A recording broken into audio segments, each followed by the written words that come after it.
Putri Mutia Salsabila dengan NIM 2530213128, kelas 2D jurusan Akuntansi Syariah. Pada video ini, saya akan membahas tentang perilaku konsumsi dalam ekonomi Islam.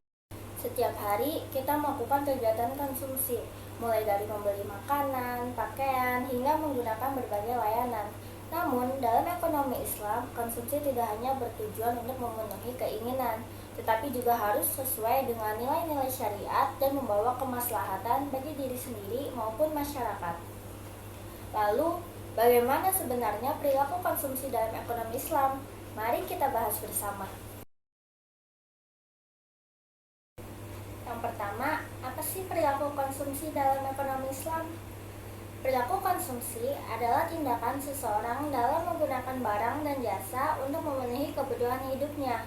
Dalam ekonomi Islam, konsumsi merupakan bagian dari ibadah apabila dilakukan sesuai dengan ketentuan Allah Subhanahu wa Ta'ala.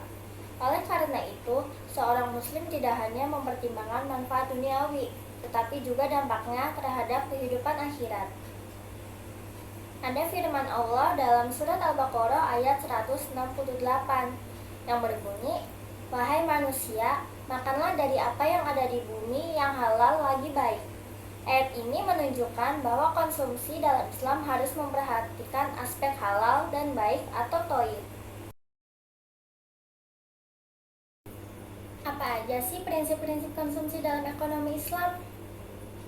Yang pertama, mengonsumsi barang yang halal dan thayyib. Prinsip pertama adalah mengonsumsi barang dan jasa yang halal serta baik. Halal berarti diperbolehkan oleh syariat Islam, sedangkan thayyib berarti baik, bersih, sehat, dan bermanfaat. Contohnya, seorang muslim memilih makanan yang halal dan bergizi, serta menghindari makanan yang haram atau membahayakan kesehatan. Yang kedua, tidak berlebihan atau israf. Islam melarang sikap berlebihan dalam konsumsi.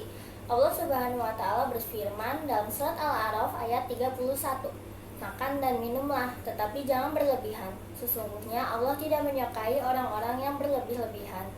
Contohnya, membeli makanan secukupnya agar tidak terbuang sia-sia, atau berbelanja sesuai kebutuhan, bukan hanya karena mengikuti tren. Yang ketiga, mengutamakan kebutuhan daripada keinginan.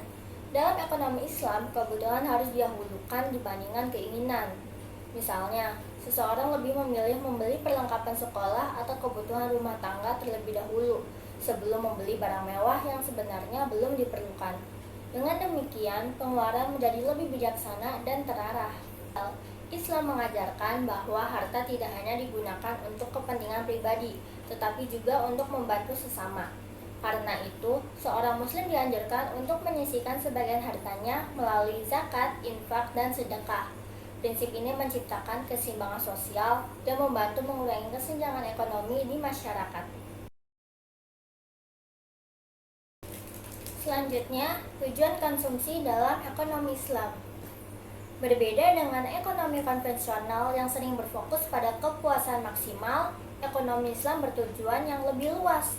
Tujuan konsumsi dalam Islam antara lain memenuhi kebutuhan hidup secara layak, menjaga kesehatan dan keberlangsungan hidup, mendukung pelaksanaan ibadah kepada Allah Subhanahu wa Ta'ala, kemudian mencapai kesejahteraan dunia dan akhirat, selanjutnya mewujudkan kemaslahatan bagi diri sendiri dan masyarakat. Dengan kata lain, konsumsi bukan hanya untuk memperoleh kesenangan, tetapi juga sebagai sarana untuk mendekatkan diri kepada Allah Subhanahu wa Ta'ala. Terus, apa aja sih contoh perilaku konsumsi Islami? Perilaku konsumsi yang sesuai dengan ajaran Islam adalah, contohnya, membeli makanan dan minuman yang halal, menghindari pemborosan listrik, air, dan makanan, membuat daftar kebutuhan sebelum berbelanja, menabung untuk kebutuhan masa depan, menyisihkan sebagian pendapatan untuk sedekah, dan tidak membeli barang hanya untuk pamer atau gengsi. Perilaku-perilaku tersebut menunjukkan bahwa seorang muslim harus bertanggung jawab dalam menggunakan hartanya. Dari pembahasan tadi dapat disimpulkan bahwa perilaku konsumsi dalam ekonomi Islam adalah penggunaan barang dan jasa yang didasarkan pada prinsip halal, baik, tidak berlebihan, mengutamakan kebutuhan, serta memperhatikan kepentingan sosial. Melalui konsumsi yang sesuai syariat, seorang muslim tidak hanya memperoleh manfaat ekonomi, tetapi juga mendapatkan nilai ibadah dan keberkahan dalam hidupnya. Sekian pembahasan mengenai perilaku konsumsi dalam ekonomi Islam. Wassalamualaikum warahmatullahi wabarakatuh. Terima kasih.